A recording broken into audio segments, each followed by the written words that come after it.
Beleza, pessoal. Deixa eu mostrar esse outro exemplo para vocês de como é que usa o State Transformer para modelar a máquina de estados. E a gente vai construir a partir desse exemplo aqui nas próximas aulas automatizar mais.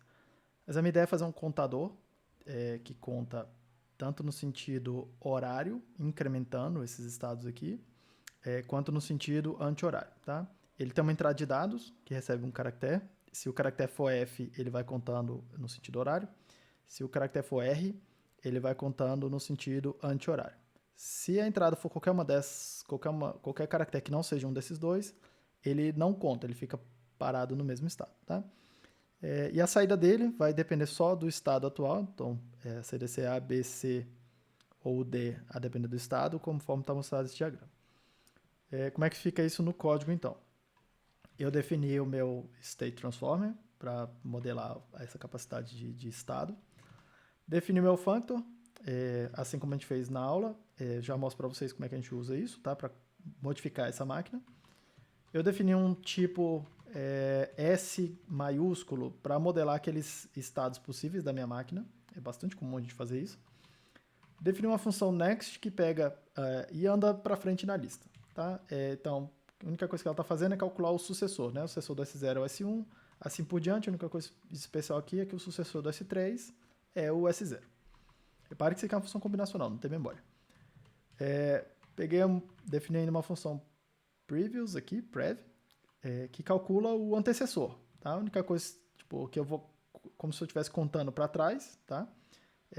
Andando naquela lista ali da enumeração S, andando da direita para a esquerda. A única coisa que tem especial aqui, quando eu chego no S0, o antecessor dele é o S3.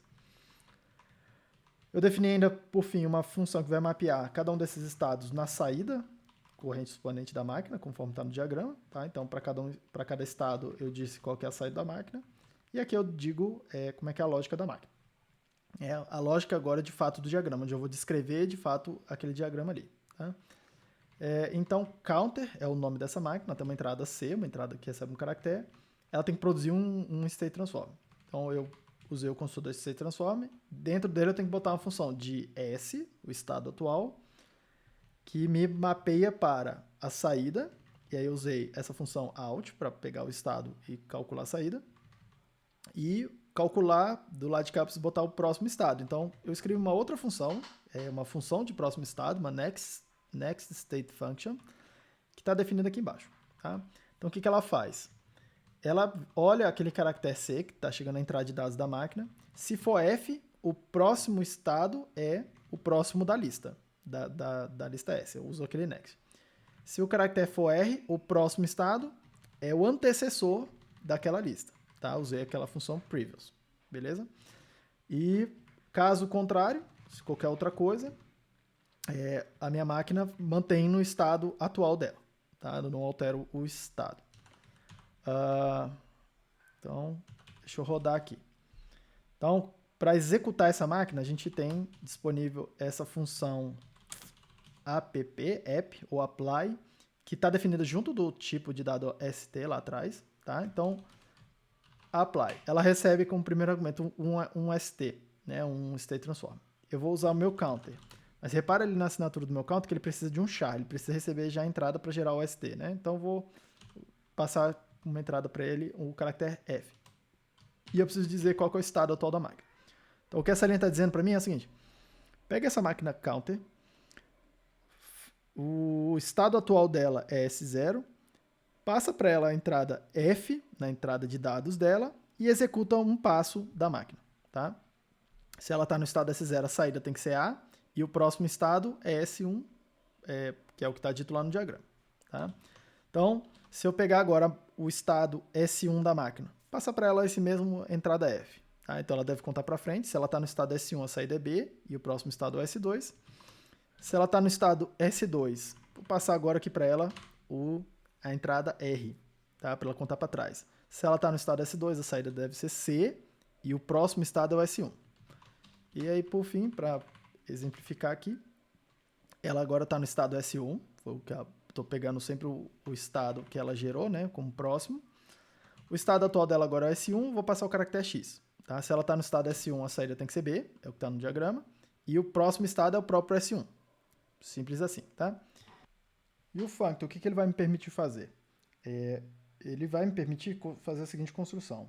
Eu tenho essa máquina counter, que eu gerei aí, ela tem uma entrada S e ela produz uma saída que eu vou chamar de Azinho, o valor, que é um caractere, e o próximo estado. O functor, ele vai me permitir pegar uma outra função qualquer, combinacional, e conectar ela aqui na frente da saída de dados da máquina, tá? uma função fzinho, para produzir o que eu vou chamar aqui de B, e ela vai encapsular tudo isso e vai produzir uma nova máquina que tem essa interface. Tá?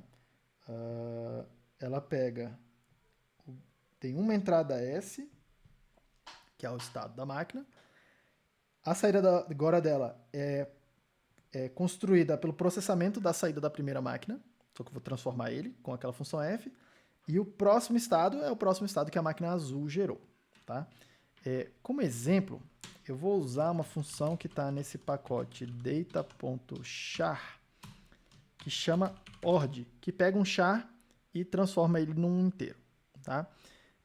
Então, vamos mostrar aqui como é que fica. Tá? A última execução da máquina que a gente fez foi essa. Tá?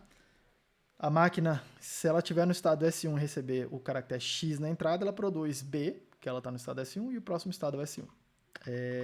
Então vamos alterar essa máquina. Tá? Eu vou mapear o ORD, então eu posso escrever algo dessa linha, e do lado de cá eu preciso passar para ela o meu ST. Tá?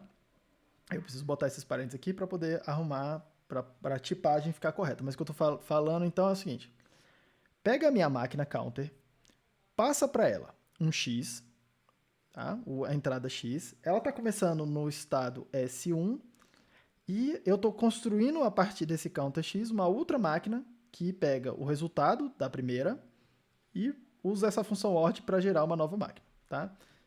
Inclusive é bem interessante ver o tipo disso aqui.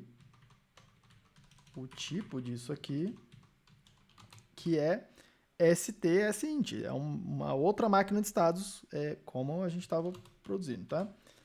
Então, como é que fica a execução dessa máquina aí? Counter X, estado S1. Tá? Então, o que ela vai fazer repare que antes ela pegou e produziu um B, o B vai entrar nessa função ORD, e agora eu vou produzir um inteiro. Tá? E se eu reparar, o que aconteceu ela passou o B, que ela produziu, para essa função ORD e botou de volta dentro do State Transform. Tá? Então, isso aqui é o que o functor está fazendo.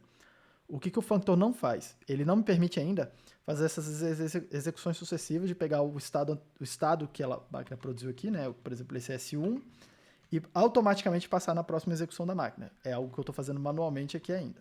Tá? A gente vai usar os aplicativos e os functors para produzir esse efeito, porque eles são um pouco mais poderosos. Mas o functor, a ideia é essa aqui: pegar uma máquina, uma função combinacional, e plugar na saída de dados da minha máquina de estados. Tá? Para eu produzir uma nova máquina de estados. É isso aí, a gente se vê na aula que vem, pessoal. Abraço.